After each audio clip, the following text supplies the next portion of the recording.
മഴമാവിനിയാണ്. നമ്മൾ സാധാരണ മഴമാവിനി ഉപയോഗിക്കുന്നത് മഴ അളക്കാൻ വേണ്ടിയിട്ടാണ്. ഇവിടെ മഴമാവിനി ഉപയോഗിച്ചിരിക്കുന്നത് അപായ സൂചന നൽകാൻ വേണ്ടിയിട്ടാണ്. നമുക്കറിയാലോ, വയനാടിൻ്റെ ദുരന്തമൊക്കെ സംഭവിച്ചത് ഈ ഒരു മഴയുടെ പ്രശ്നം കൊണ്ടാണ്. ആരും അറിയില്ല ആ സമയത്ത് മഴ പെയ്തതും ഉരുൾപൊട്ടിയതൊന്നും. അതെന്ന് വെച്ചാൽ രാത്രിയായിരുന്നു സംഭവം. ആർക്കും ജാഗ്രത നിർദ്ദേശമൊന്നും കിട്ടിയിട്ടുണ്ടായിരുന്നില്ല.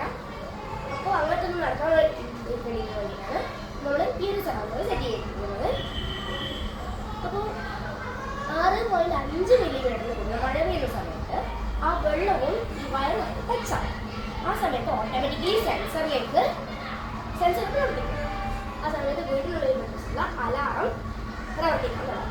ആ സമയത്ത് വീട്ടിലുള്ള ആൾക്കാർക്ക് ഈ ഒരു അപായ സൂചന ലഭിക്കും. അങ്ങനെ ഈ ദുരന്ത സ്ഥലത്ത് നിന്ന് ആൾക്കാർക്ക് രക്ഷപ്പെടാനായിട്ട് കഴിയും. അപ്പോൾ അവിടെ വലിയൊരു ഇത് ഉപയോഗിക്കാൻ പറ്റും. അപ്പോൾ ഈ സംഭവം എല്ലാ വീട്ടിലും ചെയ്യാൻ വേണ്ടിയിട്ട് 500 രൂപയുടെ ചിലവേ ഉള്ളൂ. ഒരു ഉള്ളിൽ വേണ്ടൊരു അലാറും. ഇവിടെ നമ്മൾ ചെറിയ ബസ്സറാണ് യൂസ് ചെയ്യുന്നത്. വീട്ടിലാണ് കുറച്ചും കൂടി വലിയ അലാറാണ് നമുക്ക് വേണ്ടി വരിക. അപ്പോൾ നമുക്കിതൊന്ന് ചെയ്ത് നോക്കാം.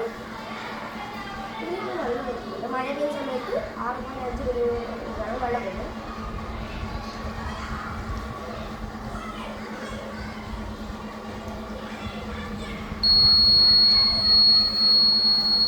ഇവിടെ അലാറും പ്രവർത്തിക്കാൻ തുടങ്ങി. അപ്പോൾ തന്നെ അവിടെ ലൈറ്റും കത്തി. അപ്പോൾ ഉള്ളിൽ ആൾക്കാർക്ക് വീട്ടിനുള്ളിൽ രക്ഷപ്പെടാനായിട്ട് കഴിയും. അപ്പോൾ ഇതെല്ലാം വീട്ടിലും നമുക്ക് ചെയ്യാനായിട്ട് കഴിയും. അപ്പോൾ നമുക്ക് ഇത് വെച്ചാൽ സെൻസറിലാണ് മെയിനായിട്ട് വർക്ക് ചെയ്യുന്നത്.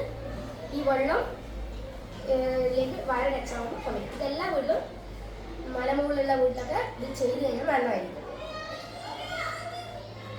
ഓക്കെ അല്ലേ?